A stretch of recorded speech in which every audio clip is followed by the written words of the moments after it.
Hey there, Squirrel Army. Today we're talking about Guardian Scale Law. You can join the Squirrel Army by subscribing. So, this card reminds me a lot of Sun Titan, which, that's a card that used to be a pretty big staple. I still see some people paying it here and there and whatnot. There are some weird combos that you can kind of do with Sun Titan and whatnot. There's not as many combos as what you can do with the Scale Lord, but the comparisons are kind of there. Scale Lord initially would get back a 3-cost thing, and Sun Titan would get back a 3-cost thing. The difference here is you can't get lands back with Scale Lord. I know that's something that a lot of people like about Sun Titan, that you can kind of get lands back and that sort of thing. But I still think that the Scale Lord is a pretty big upgrade over Sun Titan. I feel like flying is such a better mechanic. If it had flying and vigilance, it'd be just so much better. Oh my god. 3-4 is completely different stats, yes, but it is 1 mana cheaper and it is a flyer, so a lot of flyers get downgraded in terms of their power and toughness and whatnot, because that evasion is so much more powerful. The backup ability does mean that there is the potential for you to have that ability at haste speed, essentially. And it also means that you can give flying to one of your creatures that doesn't normally have flying. It also means you can give a counter to something that might need a buff or would help get back something bigger if it's got a more buffed effect or whatever. And the thing I like about Guardian Scale Lord as well is that you can buff it. And that really helps it out as well. Once that backup ability has kind of gone away, yes, you can do that with auras and you can do that with equipment, but it cares kind of a little bit about +1 counters because when it enters, it puts a +1 counter on something.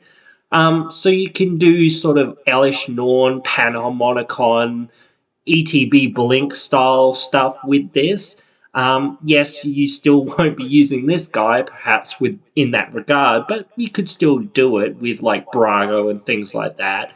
And again, I think that the extra ability that you can buff this thing and get back other things seems quite good. So essentially it does do something straight away, or can do something straight away. So I do feel like that's really good, especially when you can do it, you can just go to combat and you've now got a flyer that you didn't have before, and you can return any non-land permanent. And if you've got, like, you put this ability essentially on a 6/6 or whatever, or in your 5/5, which becomes a 6/6 or whatever it is, you're getting back a 6-drop from your graveyard to the field. Like, that's really good. There's a lot of really good cards in the format.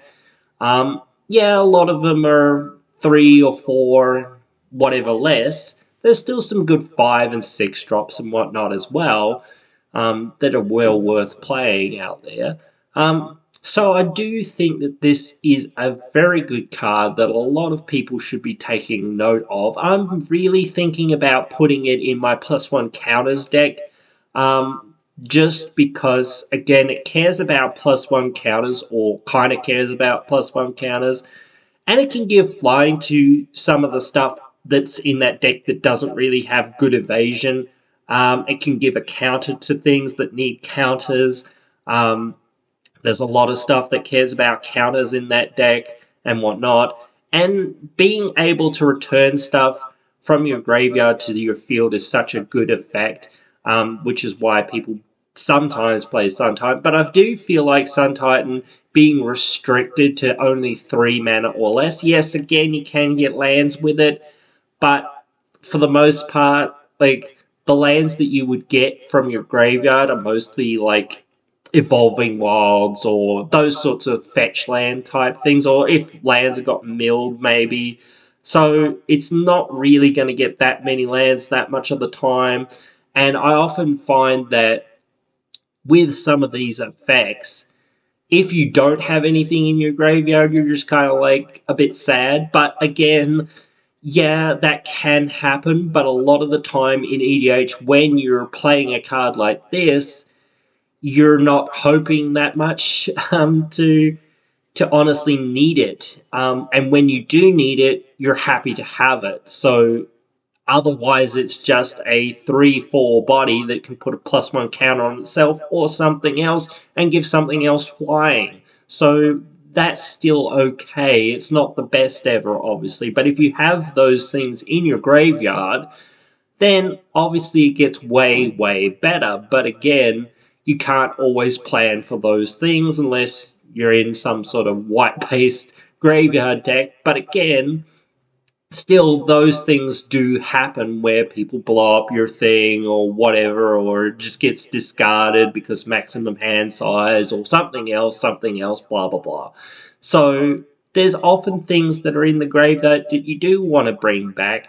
Not that you plan for it, but it is a good effect to think about. Recursion is always good. So yeah, I would definitely think about playing it. But you guys can always let me know what you guys think. Write your thoughts down there in the comments below. Hope you've enjoyed this one and hope that you will join me again in the next one.